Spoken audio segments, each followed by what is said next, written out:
c'est un but du club Orion-Adac de rendre l'astronomie facile à tous.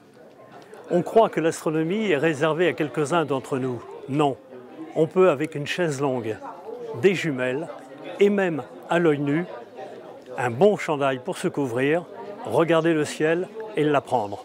Le Festival de la Lune à Savio, c'est un festival basé sur l'astronomie, mais surtout d'une variété énorme.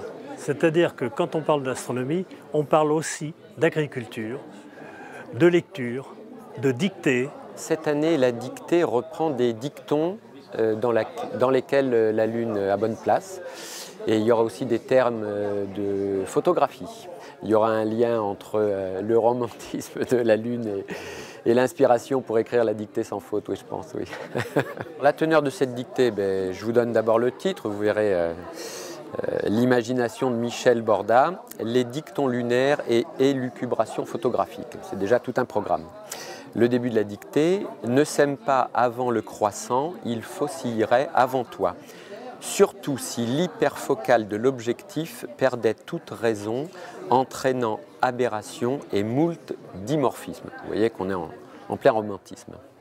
L'idée de travailler avec la Lune m'est venue en fait suite à une discussion avec mon ami. Je faisais des photos de la Lune déjà relativement originales dans le sens que plutôt que de faire des gros plans de la Lune, je la photographiais quand elle était proche du paysage, donc à son lever ou son coucher par exemple. Et puis en discutant avec mon ami, on s'est dit tiens, pourquoi ne pas faire des photos sur lesquelles un personnage interagit avec la Lune. Le modèle humain qui est sur la photo, la plupart du temps, c'est ma compagne Sabine.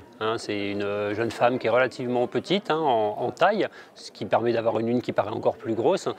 Et donc le regard qu'elle a, en fait, comme on imagine déjà toutes ces scènes et qu'on se fait un petit storyboard, c'est-à-dire, vous voyez, on fait des petits dessins sur les différentes scènes qu'on souhaite réaliser. De ce fait, quand on voit le résultat, on savait déjà à peu près ce qu'on va obtenir. Mais on a toujours l'effet de surprise parce que ça va dépendre de s'il y a des nuages ou pas. Et surtout le personnage, quand le personnage pose, par exemple la Lune est derrière elle ou sur sa gauche par exemple, tandis que moi je suis à sa droite, ce qui fait qu'elle ne voit pas le résultat. Il n'y a que moi, à travers l'appareil photo, qui voit le trompe-l'œil, donc qui voit la Lune interagir avec elle.